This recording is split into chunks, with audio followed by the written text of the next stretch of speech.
एक छोटा कद, लेकिन सपनों की उड़ान आसमान से भी ऊंची। एक चेहरा जिसे देखकर हंसी रुकती नहीं, और एक सफ़र जो संघर्षों से शुरू होकर सितारों तक पहुंचा। ये कहानी है उस कलाकार की जिसने वॉचमैन से विलेन तक और फिर कॉमेडी के किंग तक का सफ़र तय किया। एनएसडी के सीनियरों की रैगिंग से लेकर अवार्ड शो के स्टेज तक, हर मोड़ पर जिसने अपनी पहचान खुद गढ़ी। जी हाँ, ये है राजपाल यादव की जिंदगी का दूसरा अध्याय, जहां पर्दे के पीछे की असली कहानी पर्दे पर दिखने वाली हर हंसी से कहीं ज़्यादा गहरी है। तो चलिए चलते हैं उस सफ़र पर जहां हर मोड़ पर छुपी है एक नई कहानी, एक नया किरदार और एक नया राजपाल। और हाँ दोस्तों, अगर आपको ये कहानी ज़रा सी भी दिलचस्प लगी तो वीडियो को लाइक मारो। राजपाल भाई की तरह अपने दोस्तों में हंसी बांटो, शेयर करो। नीचे कमेंट करके बताओ कि अगला पार्ट किस एक्टर पर देखना चाहोगे। और ऐसी ही कहानियों की सीरीज़ के लिए चैनल को सब्सक्राइब करके घंटी बजाना मत भूलना, क्योंकि अगली कहानी उससे भी ज़्यादा कमाल होने वाली है। नवाजुद्दीन सिद्दीकी एनएसडी में राजपाल के सीनियर थे। वो अपने साथियों के साथ मिलकर राजपाल की क्रिएटिव रैगिंग करते थे। जैसे कभी देर हो जाए आने में, राजपाल कहें कि एसटीडी बूथ गए थे तो वो कहते एसटीडी फ़ोन बंद कर दिखाओ, और वो भी करो जब उससे बिल निकलता है। ऐसा खौफ हो गया कि नवाज कभी सड़क पर दिख जाते तो राजपाल और उनके साथी एसटीडी फ़ोन बनने की एक्टिंग करने लगते। राजपाल को मुंबई जाते ही काम मिल गया। ऐसे में दिल्ली से गए सभी एनएसडी के साथी उन्हीं के यहाँ डेरा डाले रहते। कमाल ये है कि रैगिंग करने वाले नवाज भी वहाँ जाया करते। राजपाल के यहाँ चूल्हा जलता ही रहता। उस दौर में विजय राज, आशुतोष राणा, नवाज सब आसपास ही रहते थे। इन सभी का जमावड़ा राजपाल के घर लगा करता था। बोले चूड़ियाँ नवाज एंड राजपाल। राजपाल यादव और नवाज ने हाल ही में तमन्ना भाटिया के साथ एक फिल्म पूरी की है। राजपाल यादव ने शुरुआती दौर में टीवी पर खूब काम किया। पहला सीरियल रहा 1997 में आया स्वराज। एक एपिसोड में इंदुभूषण का रोल मिला। इंदुभूषण काकोरी कांड में बिस्मिल और अशफाक के साथी थे। आगे राजपाल ने पंकज कपूर के साथ मोहनदास में काम किया। इसमें पंकज के साथ नवाजुद्दीन सिद्दीकी और आदित्य श्रीवास्तव जैसे एक्टर्स भी काम कर रहे थे। फिर राजपाल तिग्मांशु धूलिया के नया दौर में भी दिखाई दिए। सब छोटे छोटे रोल थे। इसकी जब स्क्रिप्ट लिखी जाती तो उसमें राजपाल के डायलॉग नहीं होते थे, बस लिखा होता था राजपाल। उन्हें प्रकाश झा के सीरियल मुंगेरी के भाई नौरंगीलाल में काम मिला। इसके लिए उनकी तरफदारी एनएसडी के डायरेक्टर रहे रामगोपाल बजाज ने की थी।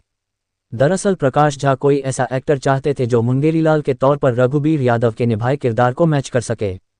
उन्होंने एनएसडी फ़ोन किया। रामगोपाल बजाज ने राजपाल का नाम सजेस्ट किया, राजपाल यादव। नौरंगी के रोल में राजपाल यादव। अगर आप ये वीडियो बीच में छोड़ने का सोच रहे हो तो ज़रा ठहर जाओ। राजपाल यादव की कहानी में क्लाइमैक्स हमेशा ज़बरदस्त होता है, क्योंकि असली मज़ा तो आखिर में है।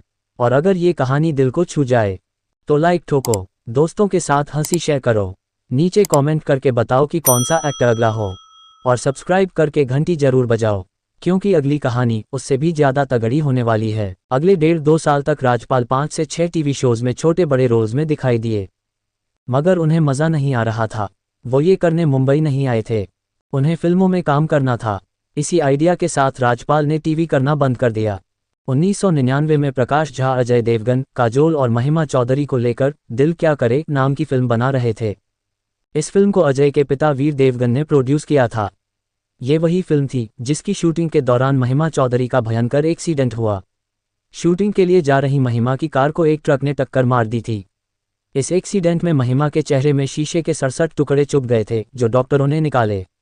खैर, राजपाल यादव को इस फिल्म में एक स्कूल वॉचमैन का रोल मिला। ये उनके करियर की पहली फिल्म थी। 1999 में ही वो आफ्ताब शिवदासानी की डेब्यू फिल्म मस्त में एक चपरासी के रोल में दिखे। इसमें उनके बस 2-3 क्लोजअप हैं। अपनी डेब्यू फिल्म में वॉचमैन बने राजपाल यादव। ये कहा जाता है कि राजपाल यादव मुंबई से हारकर घर जाने का मन बना चुके थे। नवाज भी वहां मौजूद थे जब अनुराग ने राजपाल को समझाया कि घबराओ मत, हम कुछ रास्ता निकाल लेंगे। वहां इन लोगों ने अनुराग को देखा और लगा कि ये आदमी ज़रूर काम देगा। इसके बाद ही राजपाल और नवाज दोनों को शूल में काम मिल गया। हालांकि राजपाल के दोस्त संजय सिंह सोनू इस बात से इनकार करते हैं कि ऐसा कुछ नहीं हुआ था। राजपाल कभी मुंबई छोड़कर जाने वाले नहीं थे।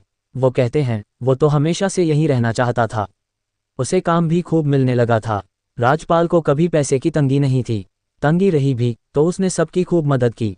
इसी मदद का उदाहरण देते हुए संजय कहते हैं कि राजपाल इस बात को स्वीकार नहीं करेंगे। लेकिन राजपाल ने जितनों की मदद की है, अगर वो उगाही करने पर आए तो कम से कम 5 से 6 करोड़ रुपए इकट्ठा कर लेगा। शूल में रवीना टंडन और मनोज बाजपेयी के साथ। चूंकि शूल के पहले मुंगेरी के भाई नौरंगी सीरियल आ चुका था, राजपाल को पूरा देश देख रहा था, पर उन्हें इस बात का इल्म नहीं था कि वो पॉपुलर हो चुके हैं, क्योंकि वो तो मुंबई में थे। वहां तब तक केबल टीवी आ चुका था, कोई दूरदर्शन देखता नहीं था, पर देश के अन्य भागों में दूरदर्शन तो था ही। शूल का वो सीन शूट होना था जिसमें मनोज बाजपेयी पहली बार अपनी पोस्टिंग पर आते हैं। ये शूट था उनके शहर बेतिया में। करीब 10,000 लोग वहां मौजूद थे, पर ये मनोज का आंकड़ा है। राजपाल ये आंकड़ा 5 लाख बताते हैं और कहते हैं 50 थानों की पुलिस थी वहां। पहले सब मनोज और रवीना के लिए चिल्ला रहे थे, मुंबई का किंग कौन, या फिर दूसरे डायलॉग। जैसे ही राजपाल यादव की एंट्री हुई, सब नौरंगी नौरंगी चिल्लाने लगे। सेट पर लोग अचंभे में पड़ गए कि ये नौरंगी कौन है भाई। तब मनोज ने बताया कि ये राजपाल हैं। मनोज ने एक जगह बताया भी है, राजपाल को अनुराग कश्यप लेकर आया था। राज के पहले 2 टेक में हम और रवीना अचंभे में पड़ गए। वहां इतनी भीड़ थी, ऐसी जोर जोर की आवाजें आ रही थी, लग रहा था दंगा हो गया। जंगल में राजपाल यादव और विजय राज।